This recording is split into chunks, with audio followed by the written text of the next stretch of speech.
ang nakakatag. Yun. Okay.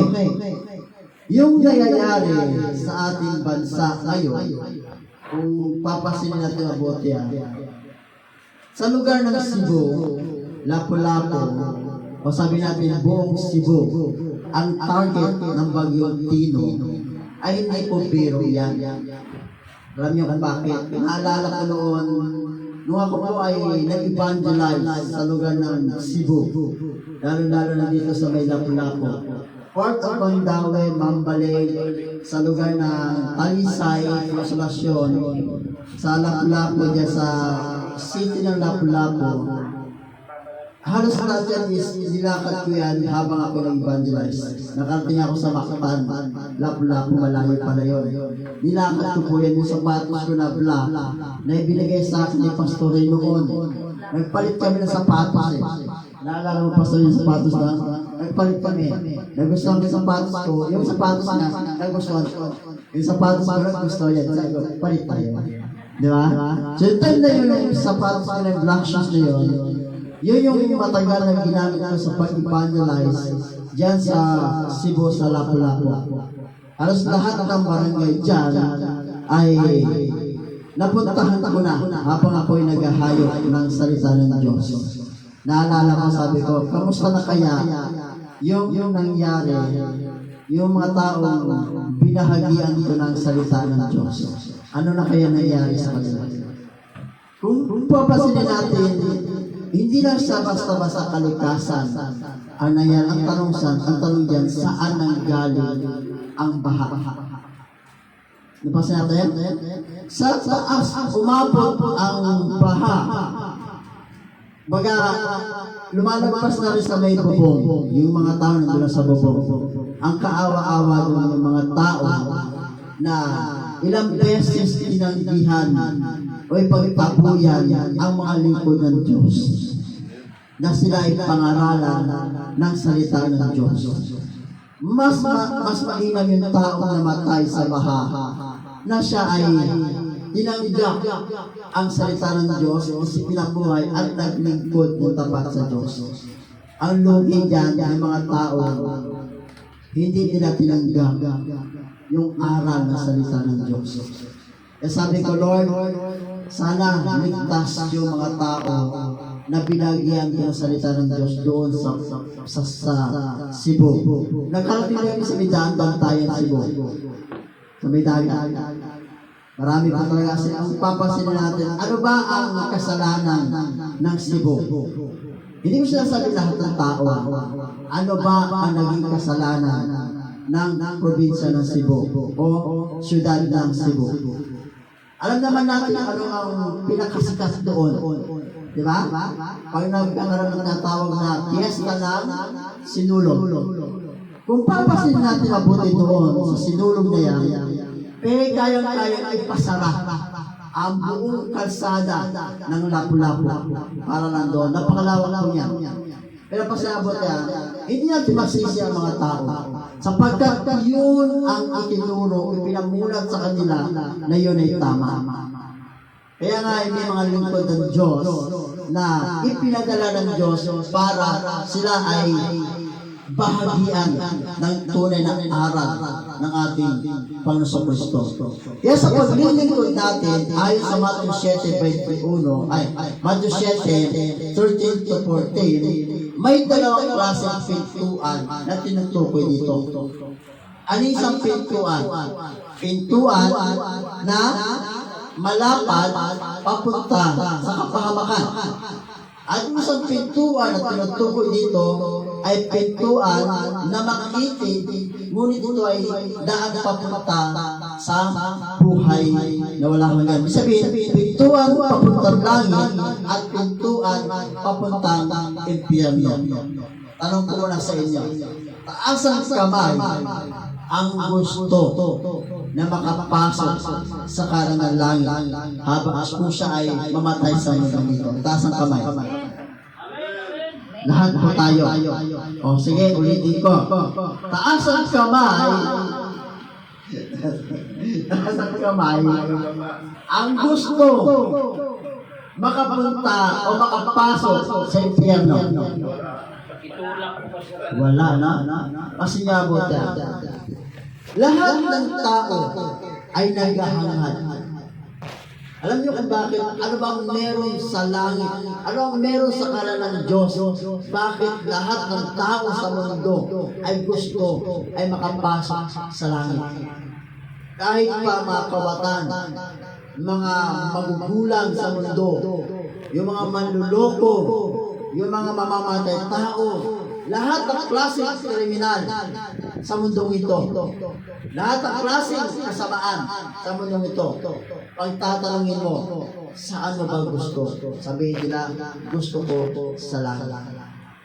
Bakit ko nasabi? Kasi sa tagal kong nag-evangelize dyan sa Cebu, 4 years, 4 na taon ako nag-evangelize, wala akong narinig sa mga tao na gusto nila impyerno, maliban na lamang sa mga taong pilosopo. Ano sabihin nila? Huwag ko ba may mapunta sa impyerno? Ay siyempre magbibinta ako ng ice yellow, ice tubig o yelo. Bentahan ko sila. Mga pilosopo tao. Sabihin nila, ilang kailan ka ba ipinanganak? Sabi ko, 1984. Una pa ako sa ipinanganak. Sabi ko naman sa kanya, una ko ang pinanganak, pero una akong namulat sa katotohanan. Sabi nila, kaya dito sa atin, unawain natin mabuti ang Matthew 7, verse 13 to 14, kung ano ang ibig sabihin ng pintong ito. Kasi ito, hindi ito literal na pintuan na pinapasukan natin. Tulad lahat ng bahay, lahat ng building, lahat ng klase may mga pintuan. Hindi po literal ang pintuan tinutukoy dito. Kundi pintuan, spiritual na pintuan sa paglilingkod sa Panginoon. Yung puso natin ay dyan kumakatok ang Diyos pamagitan ng salita niya. Itong puso natin ay kinakatok to ng Diyos para siya ay yung tanggapin. Pero itong pintuan na tinutukoy dito, ito yung pintuan kung ano ang pipiliin mong landas. Anong gusto mo? Anong pipiliin mo? Kung maglilingkod sa Diyos o maglilingkod ka kay Satanas. Okay. Bago tayo magpatutunan, tinutukoy ito, ilang langit ba ang tinuturo sa Biblia? Isa?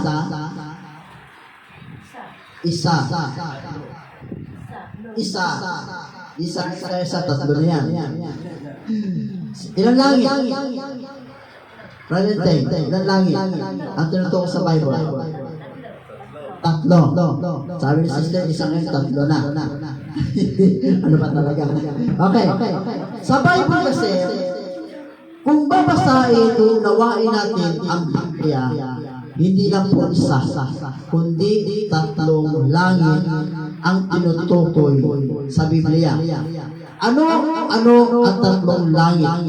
Ayon sa Rito, chapter 12, verse 2, sabi dito, may lalaking isang Kristiyano na dinala sa ikatlong langit. Ibig sabihin, merong ikatlong langit na tinutukoy sa Biblia.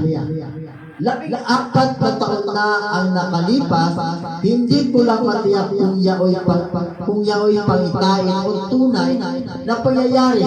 Ang Diyos lamang ang nakakaalam.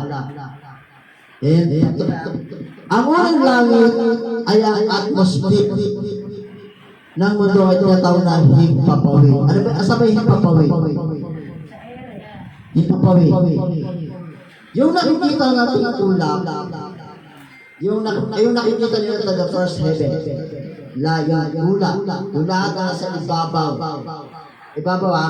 ng mundo.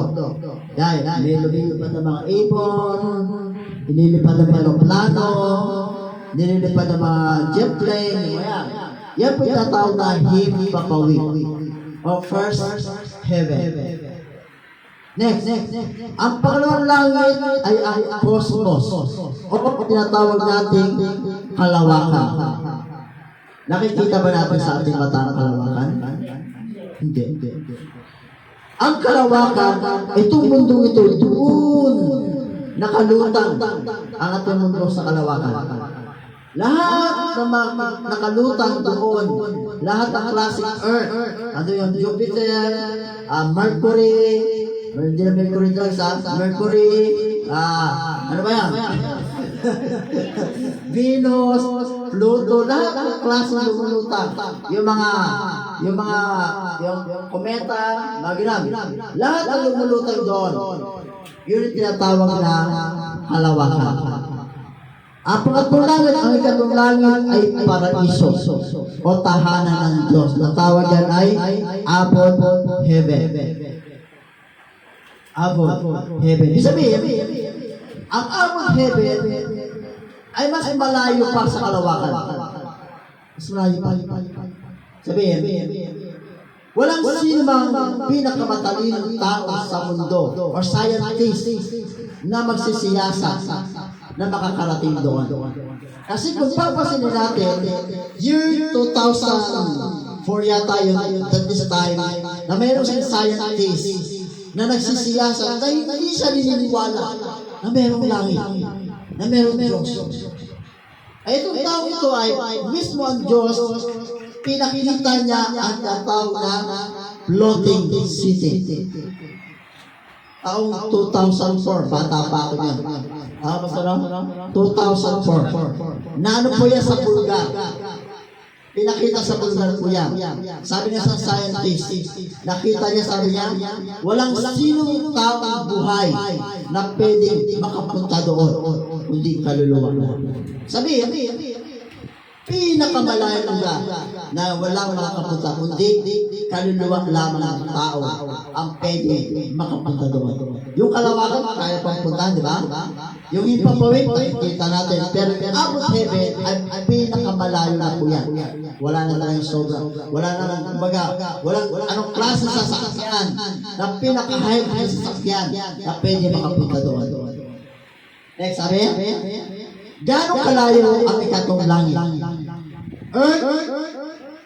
Sa Earth, yung unang langit, 3 billion light year. Ang langit. Ikatlong langit, 46 billion light year. Sobrang layo na yun. Kaya kung sino mas magaling na scientist, maubos ang gasolina, maubos ang oxygen. Wala talaga makapunta. 46 billion light year. Ang layo. Sobrang layo talaga. Pero gusto na natin lang. Lord, pag ako mamatay, gusto ko makapasok sa langit. Ang lapit niya ng simbahan, dito pa eh. Tapos sinabat eh. Ang lapit ng simbahan, kaya ang langit is napakalayo pero inaasam natin. Makapasok pa sa langit. Tama. Kaya ang simbahan niya, napakalapit dito pa. Hindi ba sampal sa atin yun? Kung ang bahay natin ay nandyan lang, malilate ka pa, may problema. Tama na? Napakalapit ng simbahan. Di ba alam ang simbahan ay ito yung ginagamit ng Diyos para malaman natin kung paano tayo makakapasok sa langit. Kaya gusto ko langit eh. Gusto ko makapasok. Pero pag punta sa simbahan, minsan ay umuulan. Huwag na lang muna ako magsimba. Alam naman ng Diyos yan. Yeah. Mamaya pa lang. Ano ba oras sa umpisa dito? Anong oras? 9. Doon sa labas, 8:30. 8:30 sa labas na? Dapat talaga 8:30 dapat. Oh, 9. Tapos sa umaga, ay, Sunday pala. Inaalala ko na, nag-usap kami ng aking future, my wife, aking maging asawa, sa, papakasal kami, malapit na. Pakuha ko nilong dito. Sabi niya sa akin, tutuloy pa ba tayo? May bagyo. Ano sagot ko? Bagyo lang yan. Bagyo lang yan. Tuloy tayo. Sabi, saan ako nakatira?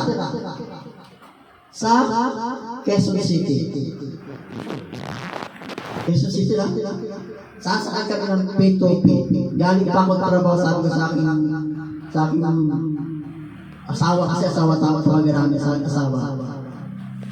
Tumelot yung ka doon sa Trinoma, sa P2P, hintay mo ko doon. Galing ang trabaho. Dalan mo ko ng damit. Talaga. Yung paborito kong damit talaga. Totoo yan. Pumunta siya, actually, napakahirap ko mag-invite sa simbahan.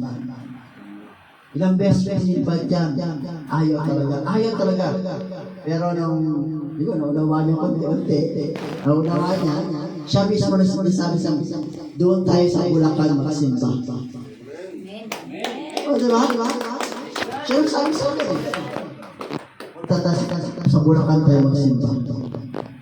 Ay doon sa kay Pastor Josephine, nung nakarang linggo. Doon tayo kay Pastor Josephine magsimba.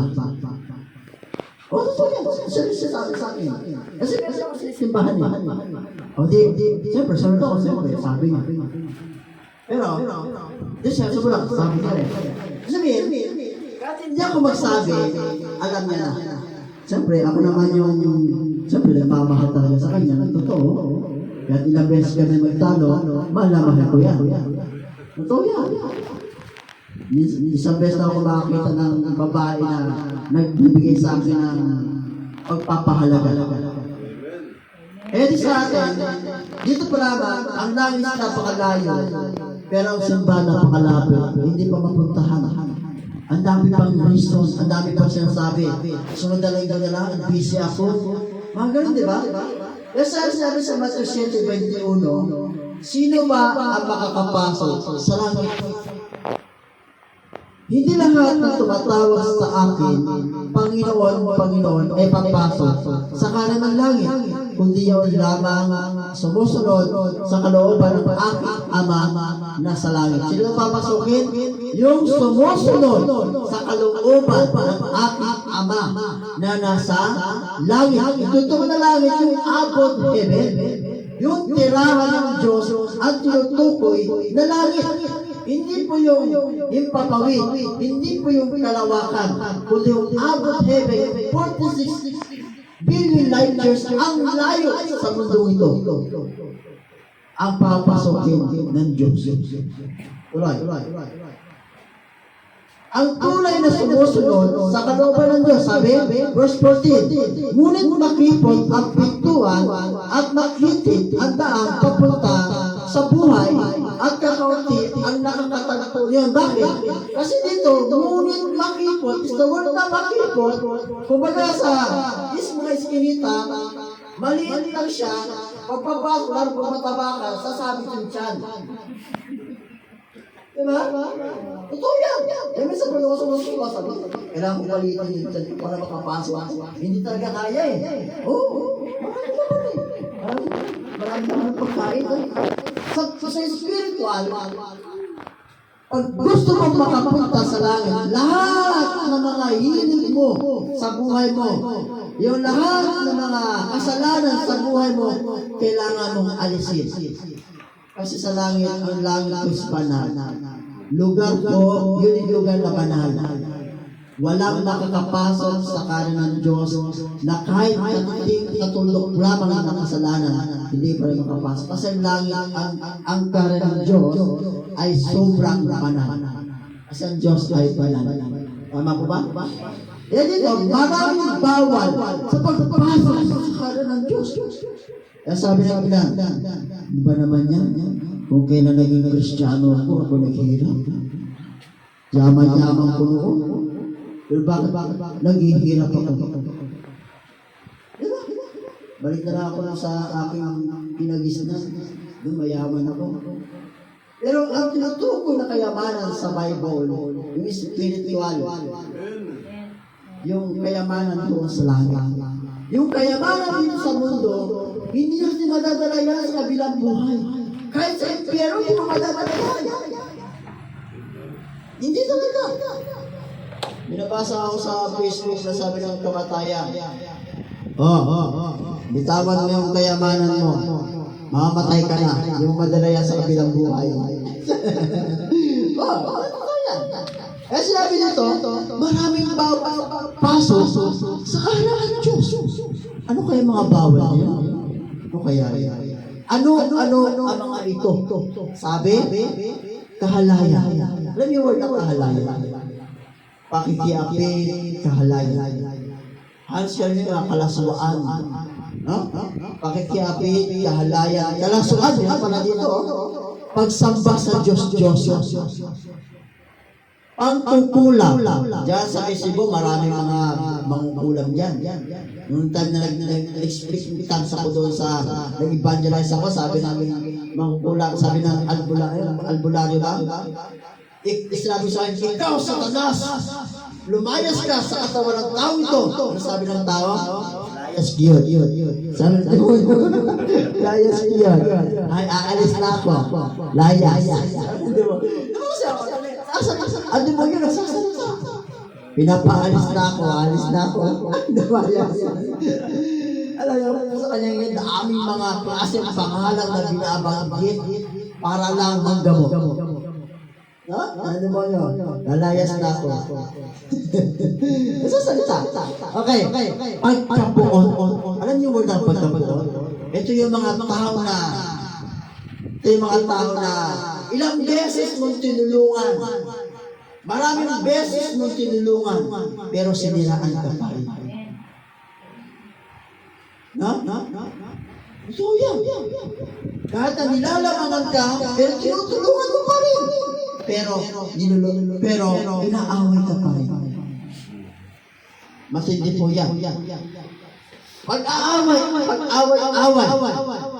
Dito sa loob ng church, itong ingatan niyo mabuti. Itong bantayan natin mabuti sa loob ng church. Kung merong isang tao, ayun nga yung problema sa church, hindi dapat ang nilalabas sa mga tao sa labas sa kapitbahay. Kung anong problema sa loob ng church, o may nakita ka mang hindi tama sa iyong kapwa sa loob ng church, huwag mo ipagsasabi sa labas. Kasi alam mo kung bakit, kung gagawin natin yun, nagpapagamit ka pa sa Satanas. Ang trabaho sa Satanas ay wasakin ang magandang relasyon sa simbahang ito. Salat. Pagsiselos. Ang pagsiselos po ito, matindi po ito. Pasok dito yung pagkaingit. Pagkaingit. Selos, inggit. Pasok po yan dyan. So kung magselos ka sa iyong kapwa, wag. Siyempre nagsikap siya mag-ahon ng kanyang buhay. Kung gusto mo maging ahon ng iyong buhay, magsikap pa rin. Hindi wag mo siraan ang iyong kapwa. Diba? Dahil sa selos. Wag. Kasakiman. Ito na yung pag-inutosan. Wala pa resibo. Hindi ko ito pinagawa sa kanila. Kasi alam kong peperahan ang simbahan. Pati doon ako nagpagawa nyo. Ako mismo ang gumagok niyan. Alam ko magkagastos ito. 500 po ito. Yun. Parang 300 pesos. Papawa nila, papatungan nila yung 500, gagawin nilang 800. May tubo na sila. Nagalit sila sa akin dahil hindi ako kumaya ng tarpaulin ay sila ang magpapagawa. Diba? Alam ko mga karakas kasi dati lang akong ganyan eh. Gawa ko dati yan. Magulang ko, binugulangan ko eh. Hindi ko pa binabalik ang sukulit. Wala pa resibo. Totoo na. Eh, mga karakas sila, alam ko yan eh. Tingin pa lang alam ko na eh. Kung yung tao na yan ay mapapagkatiwalaan. Nasabi ko sa Tina, yung anak na siya yung babae. Sabi ko, wag na. Ako na lang. Nagalit sa akin. Nung pinagawa ko, sabi ko, napakamurang design. Ako nag-design, ako yun. Pero hindi ko pinabayad sa church yan. Kasi yan po ay binigay ko sa church. Eh, papagawa, peperahan ka pa. Kasakiman. Pagkakampi-kampi. Alam mo nang mali na ang ginagawa ng mga kapwa, kinakampihan mo pa. Diba? Kaya diyan nasasira ang relasyon natin sa Diyos. Pagkawasak ng simbahan. Pagkababahagi. Ito yung tinatawag na po na kayong Magtatayo nila kasi yung simbahan na yan. Ano alam niya pa yun, lang siya. Diba? Pagkaingit, ito matindi pagkaingit. Pagpatay. Yung pag ano kayo pastor na, yan, patay mo na yan. Hindi papaya ang Diyos ng taong lukusan ay patayin ng lingkod ng Diyos. Hindi papayag kahit bang kriminal sa mundo ito, hindi papayag na gamitin ang taong yan para patayin ang lingkod ng Diyos. Ang Diyos lang may karapatan magbawi ng buhay ng tao. Sunod, panglalasing. Naalala mo kapatid yung sa barko. Ano naman birthday yan? Nasa may barko. Ano kami. Actually, talagang pinipigilan ko siya. Huwag kang uminom. Tinetesting ko na si kapatid. Nagpaalam ako. Nagpaalam siya sa akin. Siya ko din talaga ako. Talaga. Siya lang. Siya ko lang magkikaroon lang para maama yung tiyan ko. Ang sabi ni Pastor Leo sa akin, bahala ka. Brother, tumiinom ka. Kasi paano mo sana mag-shot lang ng isang tagay lang. Kahit naman dito nagsashot ako, isang shot lang para manula yung tiyan ko. Kita. Tinetesting ko lang siya. Pinigil ako na yung Pastor Leo. Pinigilan ko siya, sabi ko. Talaga ako binom dahil pinigil niya ako, hindi na ako. Kasi ang pinapakita ko dito, yung image, wag natin ipapakita sa kanila na pwede. Sa mga taong tinutunukan natin. Kung gano'n, pwede pala. Ngayon, mawawalan sila ng respeto sa mga taong nagtuturo. Kaya sabi ko, ikaw, bahala ka. Tinitignan ko siya ng tulog na lang. Mas mabuta. Sa kapatid, matanda sa akin. Kasi pwedeng tawagin tata yan eh. Pero ang kagandahan doon, nakinig po siya. Ang paglalasing po talaga, malawak na pag-aaral po yan kung pag-aaral natin mabuti. Sinabi ko lang. Walang taros na pagsasaya. Ito yung mga tao na walang ibang ginawa kundi enjoyment lang ang ginagawa. Kahit araw ng Sunday, pasya doon, punta doon, swimming doon, kung may merong artist sa Sunday, punta doon, enjoyment Walang ibang ginawa. Puro saya na. Wala nang inaalala. Kundi ang Diyos, wala na. Naiintindihan mo naman ako, Lord. Pwede ba susunod na lang? Sa susunod na linggo, hindi kita papayagan na magsimba. Hindi na grabe. Yes, sabi niya, ito, yan pa dito, nakikipagtalik sa kapwa lalaki at kapwa babae at iba pa. Nakasulat mo ito sa Bible. Ito ay ginagawa ng ibang mga paniniwala na sinabi nila, love yun eh. Wala namang masama magmahal. Tama. Wala masama magmahal. Kung ang mamahalin mo, ang lalaki, ikaw lalaki, mahalin mo babae. Ang masama lang dito, minamahal mo, nagkakaroon kayo ng na mas higit pa sa love, nangyayari, ang babae sa babae, nag-aasawahan, lalaki sa lalaki, nag-aasawahan. Kaya sabi dito, nakikipagtali sa kapwa lalaki at kapwa babae. Doon yan sa trabaho namin. May isang tomboy doon. Sagot sa lang, Pastor, ito ba si Kayla, check namin. Tomboy ito eh. Masama ba magkaroon ng relasyon? Ang sagot ko lang sa kanya, palihis. Pag naunawaan niya ang salita ng Diyos, siya mismo ang magpipili, siya mismo ang tatalikod niya. Nabis ko niya. Mawala ang salita ng Diyos, siya mismo ang tatalikod sa ganyang klase status. Magnanakaw, mayabang, kapag mataas, sinungaling, kumakain ng dugo-dugo, walang awa sa kapwa, walang awa, sabihin, hindi marunong magpatawad, mainggitin, wala na. Maganda sana to eh. Nadodobo mo sa eh. Mainggitin, mandaraya, pasok. Di ba? Nandaraya sa kapwa, yung presyo yung doble. Sabi ko, maraming pera, siyempre, doble. Kung gagawin ko, mayaman ako na. Nangangalon niya. naglalasing, nanlalait sa kapwa, nang bibintang na walang katotohanan. Mamamatay tao, ayaw sumunod sa tunay na aral ng Diyos. Ayaw magpasakop sa pastor na itinalaga ng Diyos sa kanya. Si Pastor Ray, ang ating pastor, pag yan ay sinagot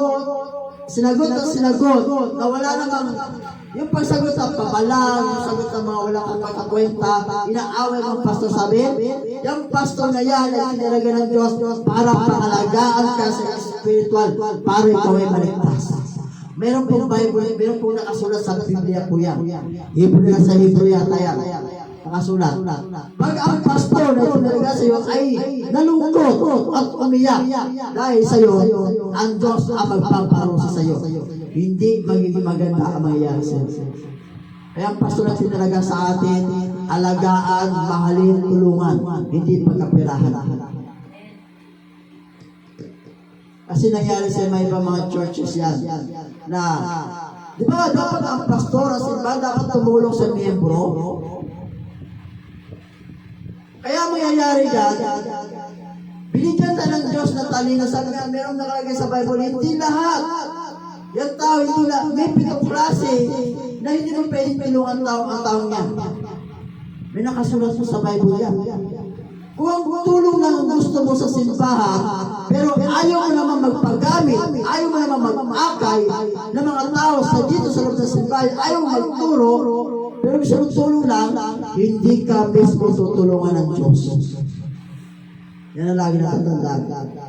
Pastor po, awag natin, tatawag din yung, ano ko yun dati, magaling ako magsalita. Kaya kong ano yung tao na, hindi ko naman sinasabi na, may intention ka. Mayroon ka intention na lukuhin ang pastor. Pero pag-isipan natin mabuti kung anong dapat natin gagawin. Para tayo na naman ang paparusahan ng Diyos eh. Ang pastor ay tinalaga ng Diyos para ipangalagaan sa iyong spiritual na kaligtasan. Kasi pag wala sa pastor ay nalungkot, umiyak na sa Diyos, kawawa ka. Kawawa ka. Pero Pastor Ray, tagal namin nagsama na ito. Nung una ko nakilala si Pastor Ray, doon kami sa church ng Sumiro, Rise of Church of Jesus Christ. Parehas kami doon, pero una na sa akin bago ko. Kaya nasinggero din ako. Secretary guard sa amin lugar. Ganun din, ako hindi ba ako security guard. Manuloko lang ako sa amin lugar noon. Ganun. Doon sa spiritual mother namin sa Monte Pastor Josephine Pugoso, siya po tumulong sa amin para na kami po yung lumago. Si Pastor Emmanuel Pugoso, siya po tumulong din sa amin para lumago kami sa aming spiritual na paglilingkod at patuloy na magturo ng salita ng Diyos. Opo yan. Pero hindi na may ibig sabihin na mananatili kami doon. Kasi ang plano ng Diyos ay lumawak ang kanyang ministeryo dito sa buong mundo. Kaya na tayo yung Rise of Church of God, Christian Ministry. Natulog lang po na sa unang church namin. Rise of Church of Jesus Christ, Rise of Church of God. Malapit na pong parisal po yan. Kaya, ihandalin nyo yung sarili kung karapat dapat ba tayo maging leader ng simbahan ito. Ang Diyos po pipili. Yan. Ayaw magpasakop sa pastor na tinalaga ng Diyos sa kanya. Hindi seryoso sa paglilingkod sa Diyos. Hindi nagbabasa ng Biblia. Ayaw mag-akay ng kaluluwa para dahil sa gawain ng Diyos. Laging late at iba pa. Sabihin marami pa. Yun yung mga tao hindi papapasukin sa kanyang karya. Ang makakapasok sa kanan ng Diyos, ang mga tao nagpapatuloy sa pagsunod sa kautusan ng Diyos, umayo at magbunga. Mag-akay ng kaluluwa sa gawain ng Diyos, magpabautismo sa tubig at Espiritu Santo. Iba yung bautismo sa tubig, iba yung bautismo sa Espiritu Santo. Yan yung po. Sinisikap ko po makabili po talaga ng motor, makakuha ng motor. Para every Sunday is makauwi kami. Every Sunday, dito kami mag-church. Masaya na every Sunday. Kahit every Sunday. Basta pagkatapos sa trabaho, pwede akong tumulong dito. Siyempre, kasama ko ang aking may bahay. Yan. Pinapayuhan ako yan. Kung may mali ako, pinapayuhan ako yan. Totoo yan, minsan di ako nakikinig. Meron kasi akong minsan katigasan na karoon. Pero mapalad ako dahil siya yung nakilala ko sa Daisy Class. Nasa bahay ko pala ako, nakikilala ko na siya. Ha? Mabait ko yan. Sino ba ang pinakapasok sa rin? Matthew 7:23 sabi, ngunit sasabihin ko sa kanila, hindi ko kayo kilala. Lumayo kayo sa akin, kayo mga gumagawa ng kasama. Sino hindi mapasukin? Ang mga tao nakakilala sa Diyos pero ayaw sumunod sa kalooban ng Diyos at nagpapatuloy sa paggawa ng kasalanan. Yun daw ang mga tao hindi makapapasok sa kaharian niya doon sa langit. Mga taong gumagawa ng kasamaan. Ang word na gumagawa ng kasamaan, ito yung mga word na kasamaan, yung ayaw magsimba, ayaw sumunod sa pastor, ayaw magpasakop sa church, ayaw lahat, ayaw, maraming ayaw. Kaya yung dalawang pintuan na ito, sabi sa verse 13, ang nagpapatuloy sa paggawa ng kasamaan at pagsuway sa utos ng Diyos, pumasok ka sa makipot na pintuan, sapagkat maluwag ang pintuan at malapad ang daang papunta sa kapahamakan, at ito ang dinaraanan ng marami. Pasin mo sa mabuti walang bawal sa maluwag at malapad na daan na kapahamakan. Walang bawal. Wala ka talagang bawal. Kasi yung tumabuti may ginawa akong restoration. Dalawang pintuan. Kingdom of God, yan o, nakita. Dito sa makipot at makitig, papuntang ka rin ng Diyos, iilan lamang ang pumapasok. Bakit? Bakit iilan lamang? Bakit kakaunti lang? Pero sabi kakaunti lang ang makakapasok. Sabihin, yung mga tao na gusto makapasok sa John chapter 1 verse 12 sabi, ang sino man tumanggap at sumampalataya sa Kanya ay bibigyan ng karapatan na maging anak ng Diyos. Sabihin, papasok ka sa pintuan na makitig na makipot, kailangan magpapilang ka muna sa pamilya ng Diyos. Kasi pag ikaw magpabilang ka sa pamilya ng Diyos, diyan ka nasasalain. Lahat ng mga kadumian, kasamaan sa buhay mo, aalisin niya sa pamagitan ng pag-aaral ng salita ng Diyos. Kaya konti lang. Sa baba naman, marami. Kasi yung walang bawal. Maluwag. Sabihin, okay lang. Kahit anong gawin mo, okay lang. Magsimba ka, okay lang. Basta hindi ka seryoso. Magsimba ka, okay lang. Basta lagi ka nakadudto sa cellphone. Diba? Okay lang. Eh yun doon sa may kabilang church, tinuro ko, may turo talaga. Talagang tumahimik sila lahat. Yung pastor na mag-asawa, nakikinig sila. Sabi ko, pag ako nagtuturo, ayoko pong may nagdududot na cellphone. Pag ako nagtuturo, ayoko pong may nag-usap-usap at hindi nakikinig. Talagang stricto, lahat sila, meron pa na na-disappoint sa akin. Sabi ko, yung mga tao na-disappoint na yan, kaya yung mga tao ayaw tumanggap na mga pagkakamali. Sabi sa kanila, tahimik. Pastor, mag-isang pastor. Tumahimik lahat. Kasi nakikita ko kasi, ang pastor nila nagtuturo, usap dito, cellphone dito, yun doon sa lugar, walang natututunan ang mga miyembro. Dito sa Rise of Church of God, hindi pwede na pupunta ka simbahan ito, wala ka matututunan. Lahat dito ay may matutunan, dapat lahat dito, hindi lahat member lang, hindi lahat leader. Hindi pwede pupunta ka din pupunta ang upan. Dapat meron kang matututunan sa salita ng Diyos. Leader ko ang gusto ng Diyos. Hindi yung ano ka lang, hindi lang yung nakikinig. Leader, sabihin, may gagawin ka para sa Diyos. Si sister, yung bata pa yun, pero ang galing kumanta. Oo, kanta niya, alam ko yun eh. Ang ganda-ganda na yun. Kasi mas bata niya na, bata pa lang niya. Pero ang galing kumanta. At wala pa masyado naunawa. Pero yung pagkanta na binigay sa kanya ng Diyos, yan sa kanyang paglaki, marami siya matuturuan. Totoo yan. Diba? Saya-saya. Sabi ko, malagay siya yan. Ganda-ganda, yan, pataw. Talaga. Grabe. Napapaindak ako sa kanyang kanta na yan. Totoo yan.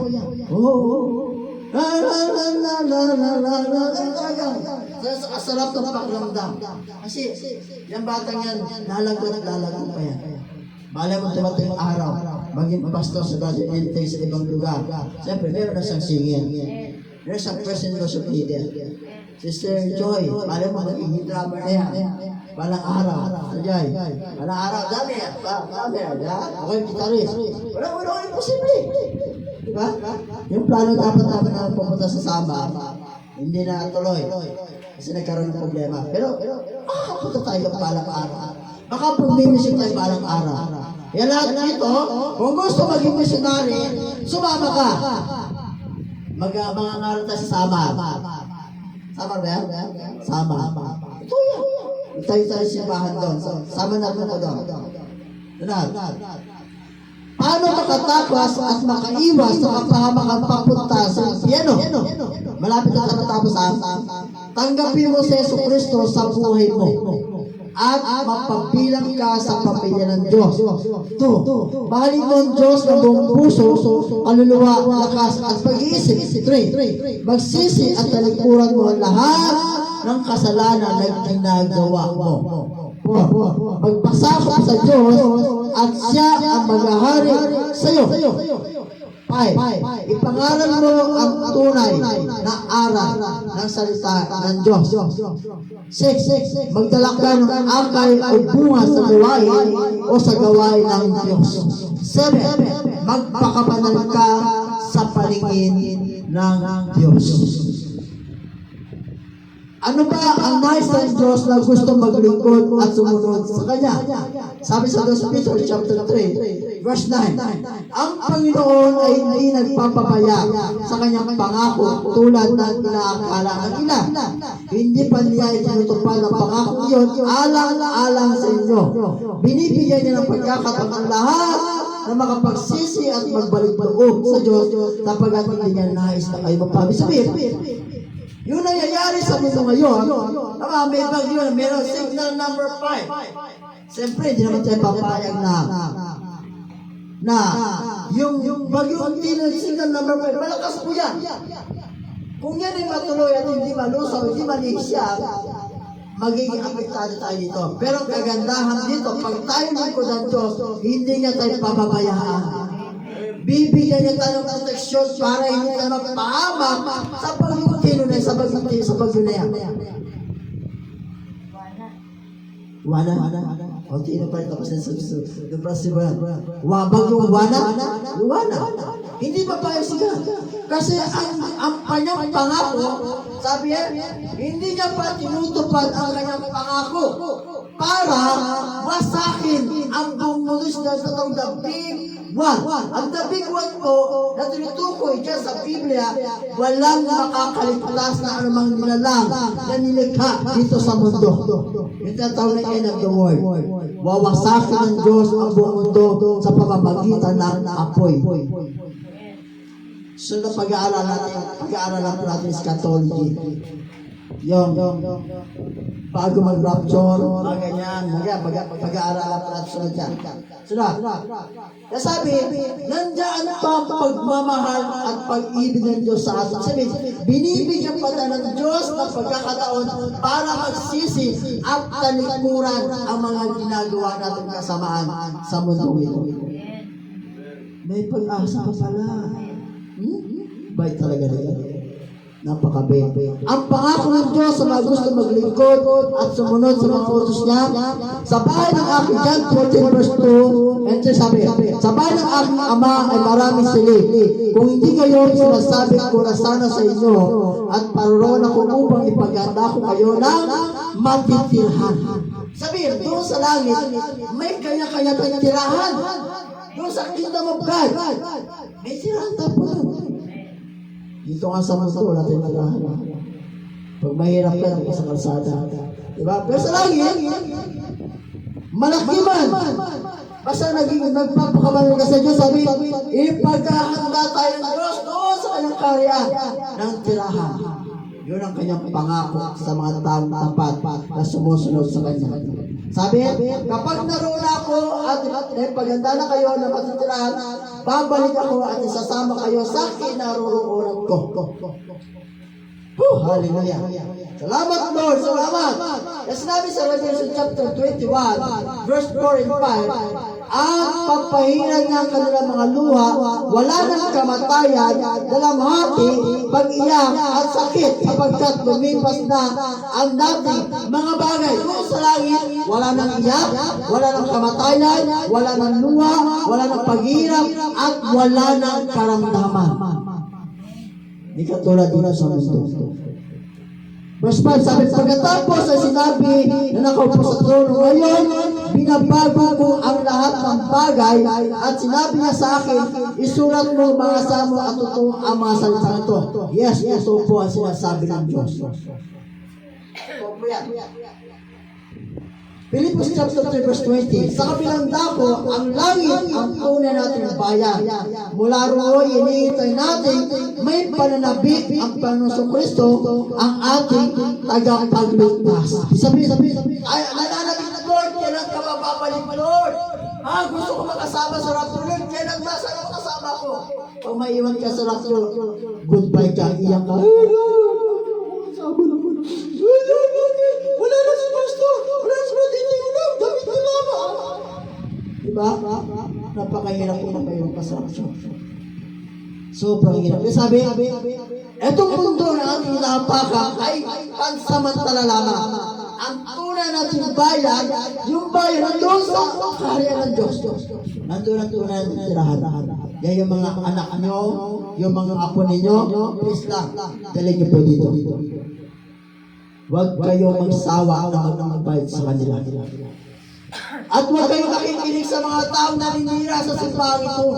Huwag kayong makikinig sa mga taong sinisiraan ang mga lingkod ng Diyos. Huwag po kayong makikinig sa kanila. At huwag ka magpapagamit. Kung gusto mo, huwag ka magpapagamit ka sa Satanas. Kung gusto mo, i-chismis sa labas, ang nakikita mo sa kapatiran, huwag po yung gagawin. Ingatan po natin ang ating relasyon sa loob ng simbahan ito at relasyon natin sa Diyos. No? Kailan ka magsaseryoso sa paglilingkod sa Diyos? Ngayon, bukas, sunod na buwan, o sunod na taon? Ito yung tanong sa atin. Kailan tayo magsaseryoso? Kailan tayo magdesisyon o magsaseryoso sa paglilingkod sa Diyos? Ngayon, bukas, sunod na buwan, o sunod na taon? Kailan? Ngayon. Kaya kailangan sa sunod na mga Bible study yan.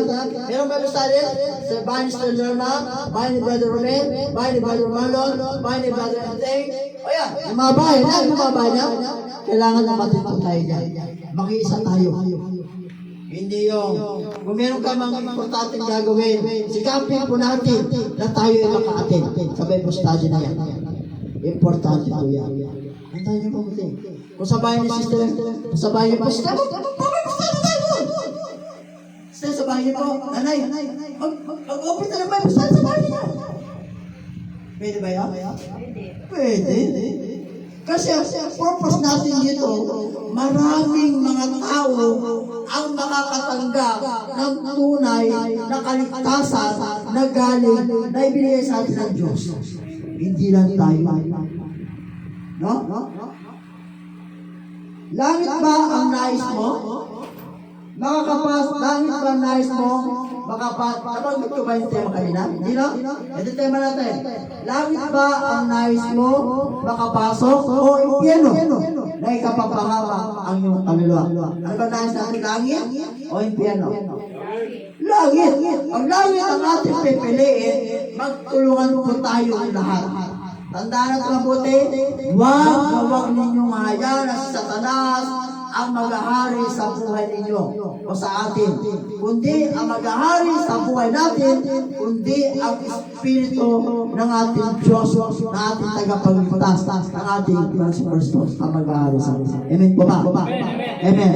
So, ang aking Sunday School ay Aminas pa, mag-isip ka mabuti sa nais mong puntahan. Langit o impyerno. Isipin mabuti kung meron. Hanggang dito na po ang aking Sunday School. So, meron. Ano yung tatalita? Taligtasan po. Okay, malinaw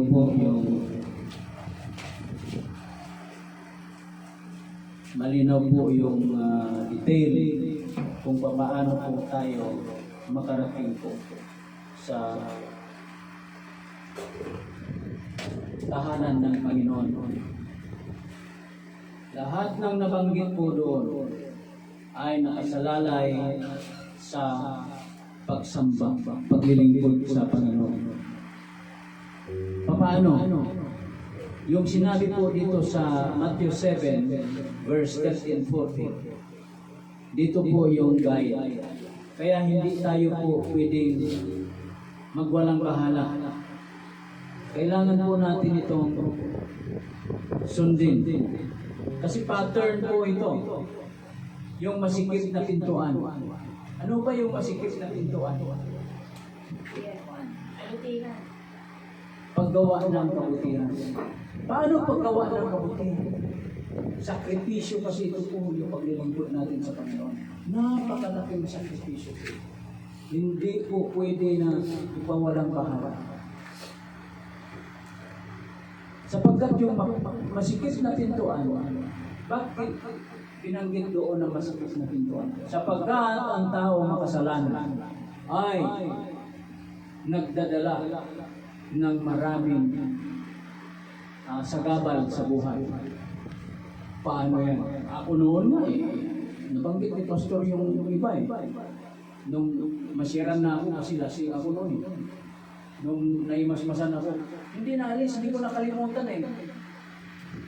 ang madali ko lang ma-memorize nung araw yung mga words of mga jokes, mga kalukuhan, yun lang, hindi nabubura kagad.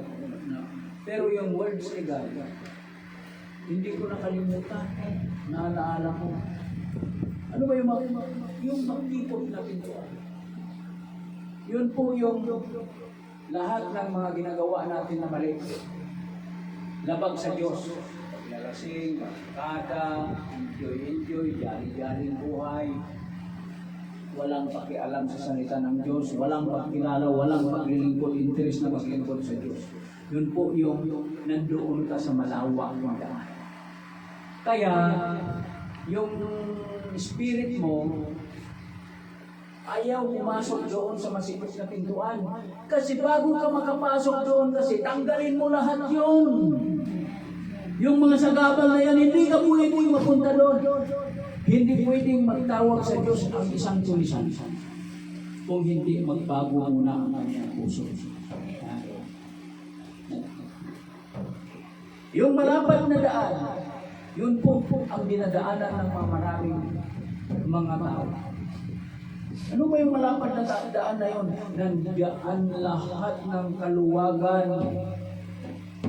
Kasi, ang lahat na nandyan sa malapad na padaan na yan ay itinuturing ng Diyos na patay. Mga patay. Patay ang kanilang mga spiritual sapagkat hindi nila kinikilala ang Diyos. Nag-gets ba natin? Kaya yung masikip na pintuan, kailangan yan po yung first entrance mo upang makapaglingkod ka sa Diyos. Hindi ka pwedeng maglingkod sa Diyos na hindi mo baguhin ang iyong pagkatao sa pamamagitan ng Ebanghelyo ng Panginoon. John 3:3, pumasok na hanggang John 3:7, doon pumasok na. Kailangan may panganak ka muli. Kailangan may panganak muli ang tao. upang mayroon siyang karapatan na magiging anak ng Diyos kung sumampalataya sa ating Panginoong Yesus. Kapag hindi ka sumampalataya kay Jesus, hindi ka anak ng Diyos. Hindi ka kilalanin ng Diyos na bilang anak niya. Anong version? Mateo, John 1:12. Malinaw po ang sinabi ng Panginoon dito. Chapter 1, verse 12. Subalit, ang lahat ng tumanggap at sumampalataya sa Kanya. Ano yung Kanya? Ano yung tinutukoy na sa Kanya? Sino yun? Anak ng Diyos. Sino yung anak ng Diyos? Si Jesus Christ. Tuloy basa. At binigyan niya ng karapatan magiging anak ng Diyos. Ulit pagbasa. Subalit ang lahat ng tumanggap at sumampalataya sa Kanya ay binigyan niya ng karapatang maging mga anak ng Diyos. Ngayon, kung hindi ka na born again, ibig sabihin, hindi ka na bago, hindi ka na ipanganak muli sa Espiritu, maaari ka bang maging anak ng Diyos? Hindi. Kaya nga sinabi doon sa version na ginamit ni Pastor sa Matthew 7 verse 21. Marami, hindi lahat ng tumatawag sa akin Panginoon, Panginoon ay papasok sa kaharian ng langit. Kundi yun lamang taong sumusunod sa kalooban ng aking Ama na nasa langit. Kalooban ng Ama na sambahin mo ang kanyang anak upang mapabilang ka sa mga anak ng Diyos. Mapabilang tayo sa mga anghel. Higit pa sa anghel. Nakuha niyo po ba yung translate ng yung tawag doon, supporting explanation doon sa Sunday School. Malinaw. Kapag hindi tayo sumunod sa kalooban ng Diyos, hindi tayo makakapasok sa kaharian ng Diyos. Hindi tayo maligtas. Kaya kung yung kayamanan ang tinutukoy natin, hinahabol po natin, wala kang makukuha, tama. Wala kang madadala. Miski sa impyerno, hindi mo madala yung kayamanan na yan. Kaya nga, sabi nga yung nananangin doon sa Proverbs 30 ata yun, hindi ako nagkamali, verse 1. Panginoon, mayroon akong hihilingin sa iyo. Mayroon akong isang bagay na hihilingin sa iyo. Huwag mo akong payamanin at huwag mo rin akong paghiramin. Yung sapat na pagkain lamang ang ibibigay mo sa akin. Baka kung managana ako sa buhay, ay makakalimutan kita. At kung paghirapin mo naman ako, baka naman makalimutan kita at matuto akong maglakaw. Di ba napakaganda yung kwanyo? Isa lang ang tinutumbok doon. Hindi ka pagpulangin, hindi ka pababayaan ng Diyos. Ano man ginagawa mo, hanap buhay, sakto lang. Kung mayroon kang may tabi, malaking bagay. Yon ang ibig sabihin ng may mapapakumbabang pananalangin sa Diyos. Maraming salamat po. At dadako na po tayo sa praise and worship.